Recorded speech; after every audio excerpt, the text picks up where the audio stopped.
Street Gallery. This is our 45th anniversary year, which we're very, very excited about.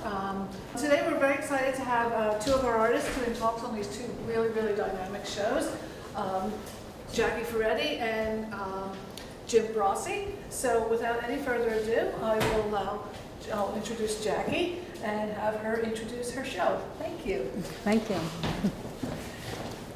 Welcome everyone, it's good to see all of you.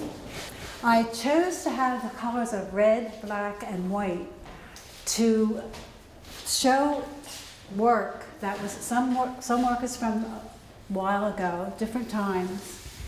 So there's a great diversity in the work that you see, and the reason for it is that I was reading about the idea of how important color is to people, very, very important, and how we are also, even though we have our own ideas of what a color means to us and how we feel about it, it's still universal in every language that there are certain that the colors red, yellow, red, white, and black are universal, and everyone understands them in a certain way.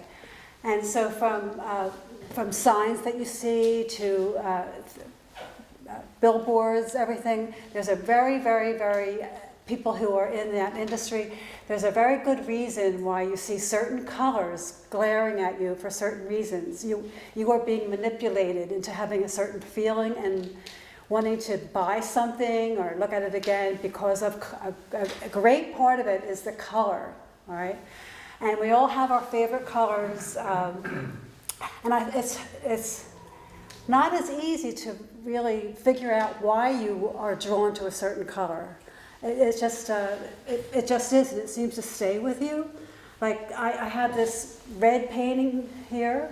I painted this particularly for this group. I knew I have to really do something just totally red, you know, to really stress that. And red is usually too bright for me. I'm not really drawn to it. But then I started painting this, and because I'm an abstract painter primarily, I had no idea what was going to come of it, what kind of a shape, form, texture, or anything. And it just evolved, and the more I worked with it, I thought, oh, I like how I'm feeling with this, because it's I like that there's checkers and there's things that are moving in it. There are scratches, and it's going up and down, but nothing is even. All things that I love, that everything's like not even, and you don't know what's going to happen and all that, you know. So I learned to really like the feel of it. Maybe because it's a warm red, but I thought, see, I'm changing my feeling with that one picture that I painted. And this particular one has some reds in it. This is typical of me, my work, where I love texture, and I'm always clawing on my paper or canvas or wood, whatever I'm working on. And I love just picking at everything and building up the color and removing it and starting all over again, and to see how many more things come up. It's just, I love doing that. So this is an example of something that has many different scrapes and layers in it, although you see many, many, many colors. This one is more recent from one of my former shows.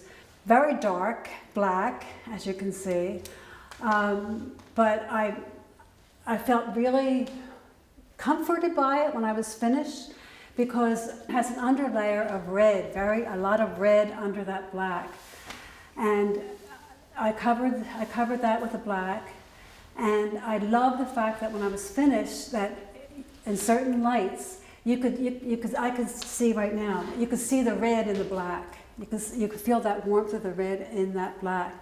And I like that earthy, dark feel. And this just happened as I was finishing it. And you see, there go my scratches and things kind of moving and flying upward. And this light here just really, I thought, see, the light's coming out. There's light coming.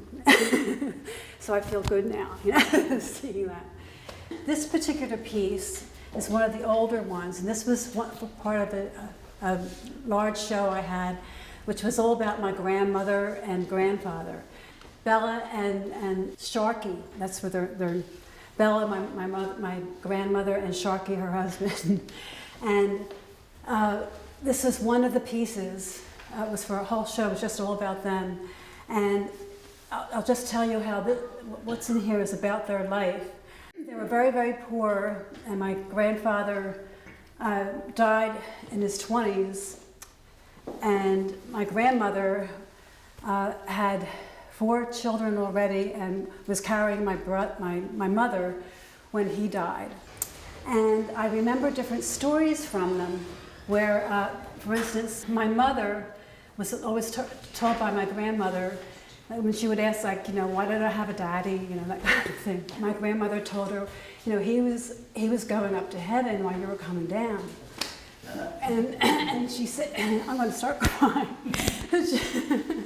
And I'll get it together. Anyway,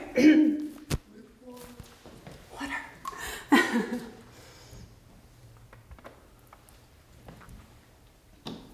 Okay. So my mother, asked her mother, was I in my little red chair? That was her favorite chair. And she said, yes, you were in your little red chair. So I had to get that chair in there. Other parts of it were actually taken from many photographs of the area where they lived, which remarkably, my husband and I bought a house right here in Philadelphia. I had no idea that, until after we lived there for a while, that my grandmother lived 2 doors down the street as a teenager from the house, and the church that I look at right from our balcony from our house was where my mother was baptized. So, and I look out the windows and I see my history. It's just uncanny that it just worked out that way. But I had many photographs, and I found out that they were my grandfather's tailor shop was being the demolition people were coming and removing it, and I would always pass the tailor shop, which is right down the street from me, and just think, I could picture him, working in the tailor shop and all this, and I would fantasize, and then they had the nerve to just take it down. So when they did that, I was a scavenger, and I picked up all kinds of things and saved them, and they were in my other show, and made things out of them, and I just enjoyed it. I loved it. I embraced it, totally. And so so it's hard to see, but there are little hands here, and that's a picture from all the children that my grandmother had. They were all little kids, and they were at the seashore, and that's my Aunt Isabel's hands, who's sitting in the middle of it. So there's so many stories, and the whole piece, all the pieces I had for it, I told many more stories. And then I just had this was an old antique pouch. And it opened, but it was just something I found. It was in the trash somewhere.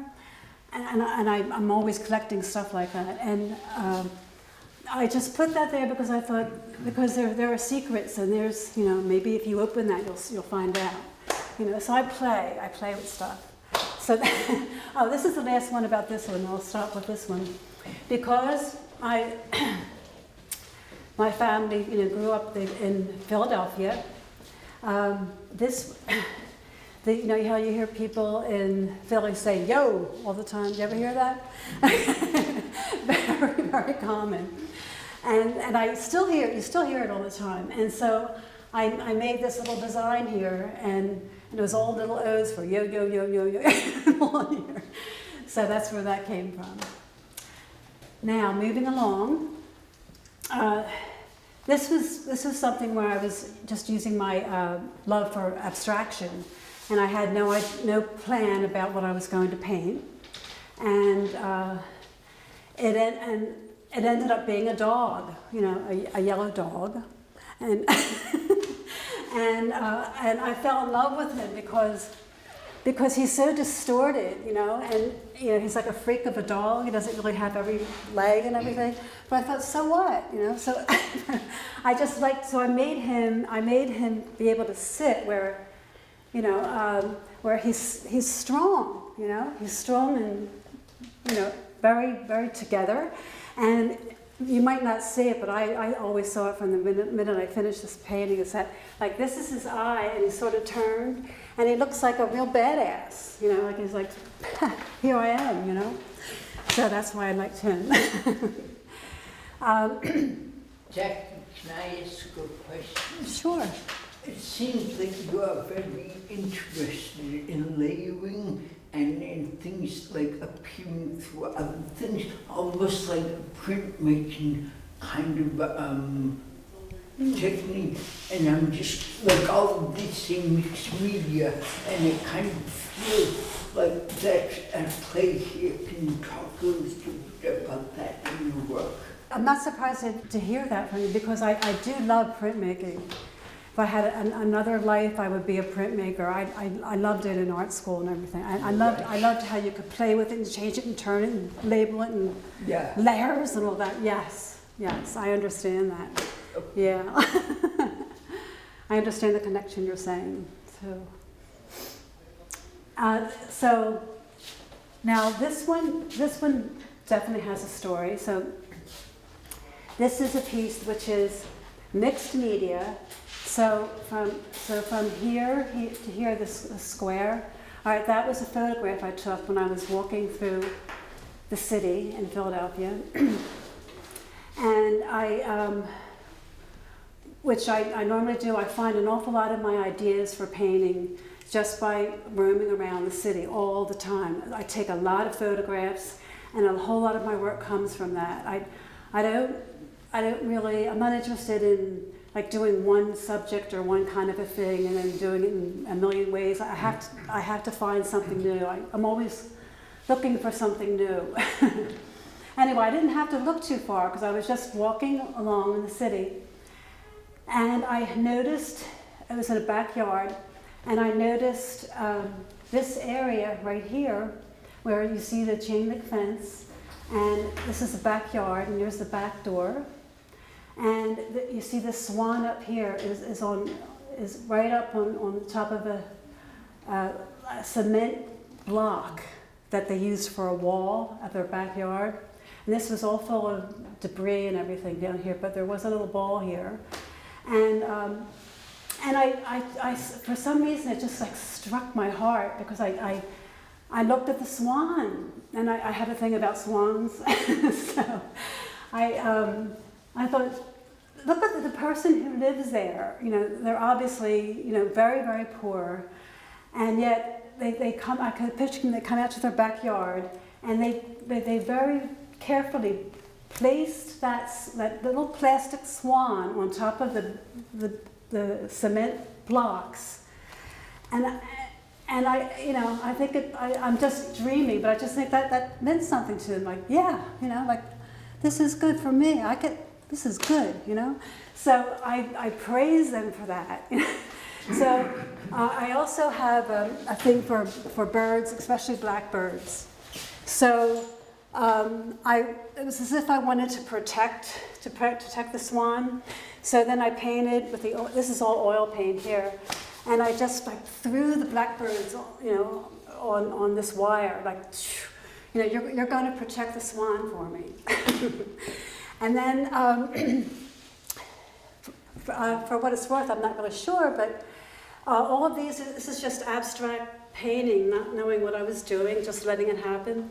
But there are so many faces in there, and I'm just curious about that. But this one at best in show, first time I showed it.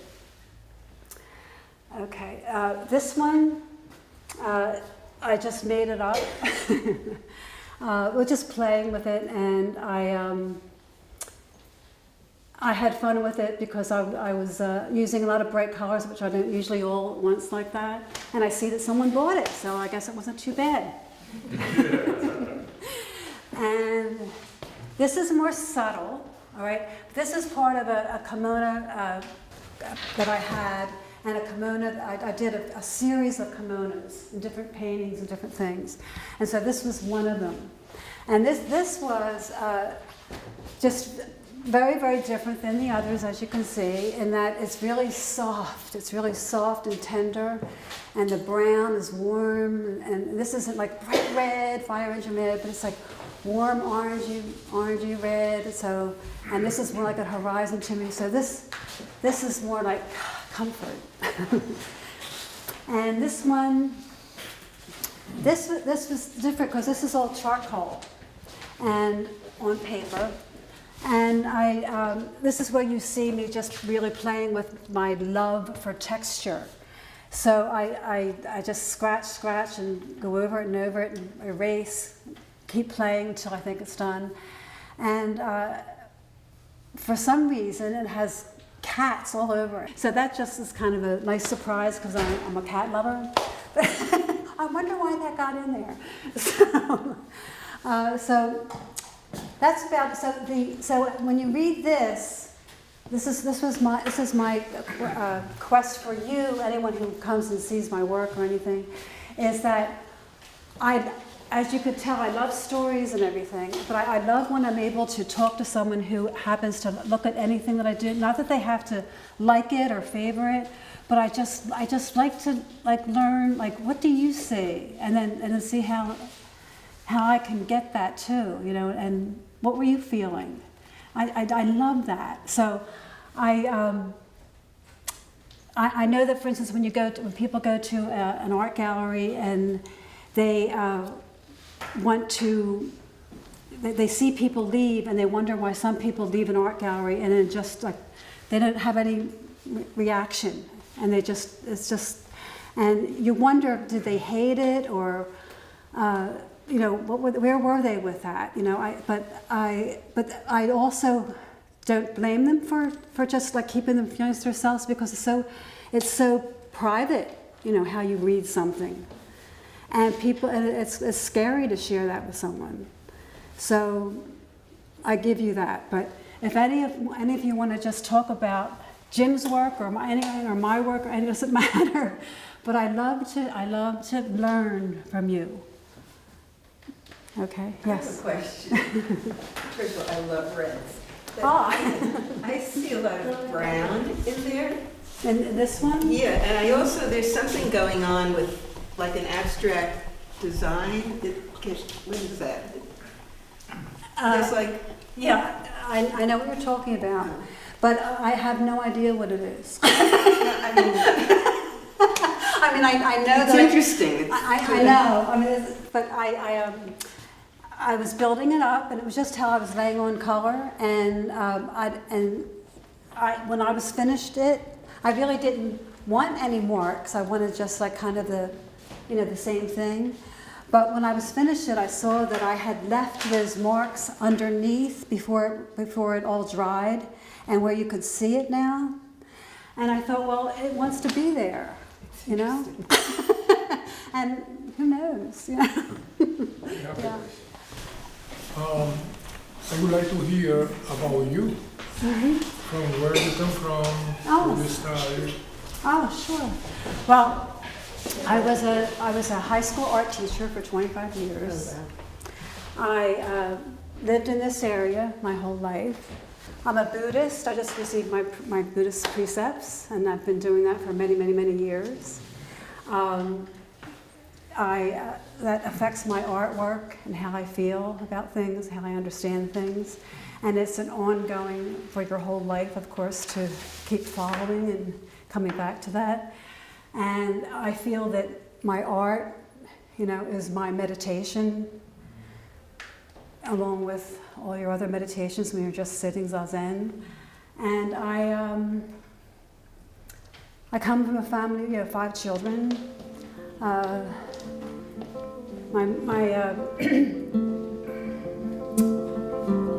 Yeah, we had a nice large family.